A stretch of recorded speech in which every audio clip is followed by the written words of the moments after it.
সাংবাদিক বন্ধু বান্ধৱীসকল বিটিচি প্ৰধান প্ৰমোদ বড়োৰ লগত মই আজি আমাৰ যিসকল শিশু ছিকিমৰ পৰা আমি লৈ আহিছিলোঁ তেওঁলোকৰ পিতৃ মাতৃৰ লগত আলাপ আলোচনা কৰাৰ বাবে মই ইয়াত আহিছিলোঁ।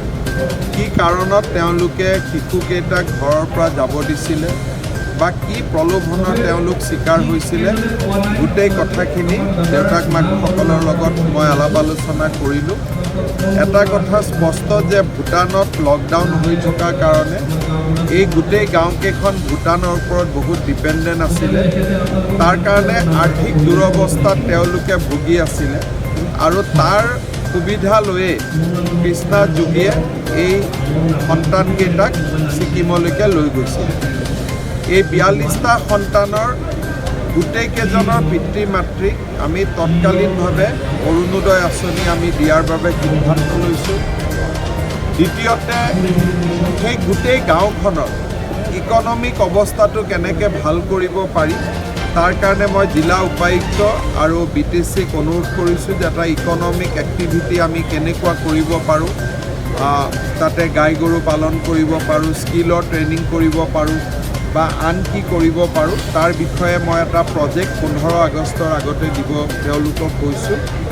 আৰু সন্তানকেইটাক আমি বিভিন্ন চাইল্ড কেয়াৰ হোমত বৰ্তমান আমি ৰাখিম আৰু তাৰ পিছত লাহে লাহে দেউতাক মাকৰ লগত আলাপ আলোচনা কৰি আমি ভৱিষ্যতৰ সিদ্ধান্তবোৰ গ্ৰহণ কৰিম। আজি বিটিচি প্ৰধান প্ৰমোদ বড়ো ডাঙৰীয়াই গোটেইকেইজন অভিভাৱকক 20,000 টকা কৰি বিটিচিৰ পৰা আগবঢ়াইছে এটা এককালীন সহায় হিচাপে। প্ৰায় 80জন ল'ৰা ছোৱালীক লৈ গৈছিলে, 42জনক আমি পাইছোঁ আৰু 10জনৰ সন্ধান আমি ছিকিমত পাইছোঁ। 42 + 10 52।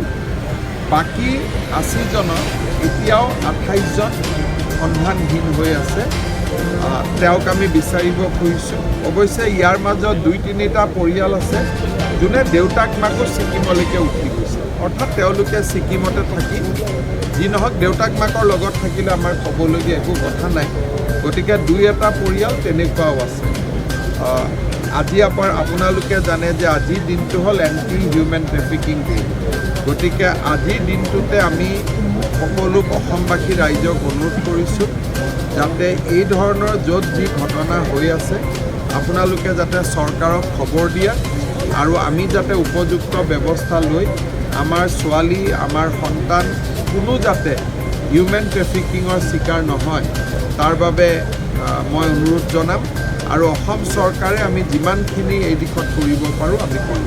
এটা প্ৰশ্ন যাৰ মানুহ তাৰ তালৈ যাবলৈ বাধা প্ৰদান কৰা হৈছে গাড়ীসমূহ তাৰ পৰা অহাবিলাক কিহৰ কাৰণে? দুটা বস্তু লিংক এনেকুৱা যে আমি মানুহক যাব বাধা দিয়া নাই, আমি এডভাইজাৰী দিছোঁ। এডভাইজাৰী মানে পৰামৰ্শ। যেতিয়া এখন ৰাজ্যত চিভিলিয়ানৰ হাতত AK-47 থাকে, স্নাইপাৰ ৰাইফল থাকে, তেতিয়া সেই ৰাজ্যত আপুনি আমাৰ মানুহ কেনেকৈ যাব দিব যেতিয়ালৈকে চৰকাৰে সেই আৰ্মছবিলাক জব্দ নকৰে। সেইকাৰণে আমি অসমবাসী ৰাইজক কৈছোঁ যে আপোনালোকে তাত বৰ্তমান যাব নালাগে। আমি মিজোৰাম চৰকাৰৰ লগত যোগাযোগ কৰিম যে চিভিলিয়ানৰ পৰা আৰ্মছবিলাক আপোনালোকে লৈ লওক বা ধৰক আজি আমাৰে ড্ৰাইভাৰ হেণ্ডিমেনে কিবা এটা লৈ গ'ল, যদি 2টাকে ৰাখি থৈ দিয়ে চৰকাৰে ব্যৱস্থা ল'ব। কিন্তু যিমান চিভিলিয়ানৰ হাতত আৰ্মছ আছে তাৰ কাৰণে মানুহৰ মনততো অলপতো সন্দেহ হ'বই। সেইকাৰণে আমি কৈছোঁ যে পৰিস্থিতিটো আমি পৰ্যবেক্ষণ কৰি ৰাখিছোঁ। পৰিস্থিতিটো যেতিয়ালৈকে খাম নাকাটে বা চিভিলিয়ানৰ পৰা আৰ্মছখিনি চৰকাৰে নলয় তেতিয়ালৈকে আমাৰ মানুহ তাত নোযোৱাটো ভাল। নাম্বাৰ 1। নাম্বাৰ 2 হৈছে যে মিজোৰামৰ মাজেদি, মিজোৰামৰ মানুহে নকৰে কিন্তু মিজোৰামৰ মাজেদি সীমান্তৰ সিপাৰৰ পৰা অসমলৈকে বহুত ড্ৰাগছ আছে। এইখন অৰ্ডাৰৰ লগত বৰ্তমান ঘটনাৰ কোনো লিংক নাই। এইটো যে মিজোৰামৰ পৰা যিমান গাড়ী আহিব মিজোৰামত ভাল কৰি চেক কৰিব, কৰাৰ পিছত যদি আপোনালোকে একো বস্তু নাপায় সসন্মানে এৰি দিব। এইটোৱে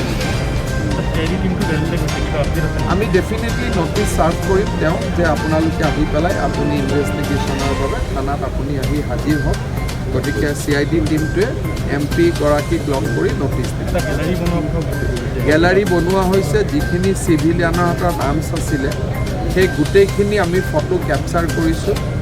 গেলাৰী বনোৱা হ'ব, ৰিৱাৰ্ড এনাউন্স কৰা হ'ব, যাতে সেই মানুহখিনি আইদাৰ মিজোৰাম বা অসম আৰক্ষীক গতাই